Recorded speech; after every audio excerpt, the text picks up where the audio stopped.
This is a very quick but in real time with no editing demo that shows you how to create two compute servers, one in Oregon and one in Italy, and have a shared file system that's infinitely scalable called a Cloud Filesystem that's backed by Google Cloud Storage that is mounted on both of them in CoCalc.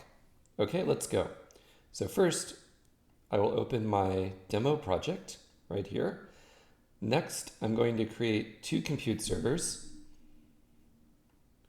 So first, I'll call this one Oregon. Go down here and make sure it's in Oregon. So that's US West 1. And then start the server running. Then I'll make another server which I'll call Italy. Scroll down and make sure that one's in Italy. Start it running.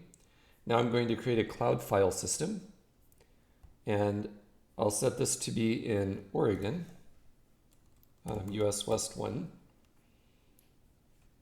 And I'm just going to mount it at cloud, call it cloud demo, and I need to move this up, and then I'll create that file system. Okay, so I now have my cloud file system. Behind the scenes, this is creating a Google Cloud Storage bucket and then setting it up for use in CoCalc as a POSIX file system. We also have two compute servers that are currently launching. And once they've launched, I'll create terminals and Jupyter notebooks on both of them. And then we'll see that they share a common file system that is very, very large. You only pay for exactly what data you store in the file system. The data storage is tiered so that over time, the cost goes down to as low as several dollars per terabyte per month. Also, you can quickly use it from either Oregon or Italy, and the changes are reflected very, very quickly on either side automatically. And you have full POSIX semantics for the underlying file system. Okay, our compute servers are up and running. Now let's take a look. So I'll make a terminal right here.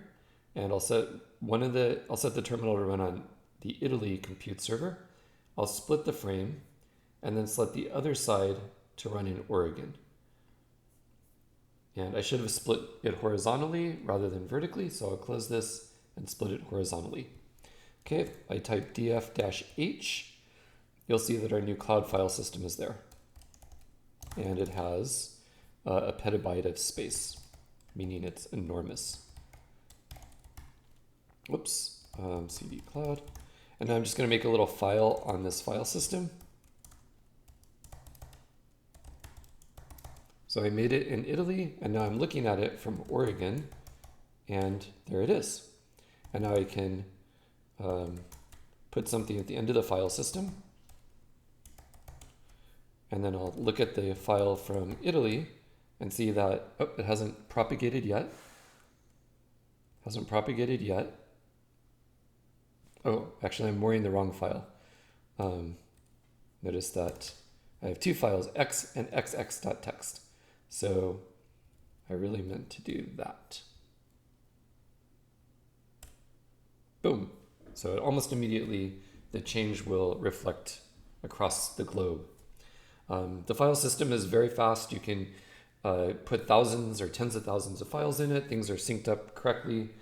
You can also run, make a Jupyter notebook. So open a.ipynb, and this will create a Jupyter notebook running on the server in Italy. And let's just choose, let's see, need to refresh the kernel list so it properly reflects the compute server. And there it is. And then look at the file system. And see, it shows the files. I can open a new file, z.txt, write foo. And now if I look again from Oregon, there's our file.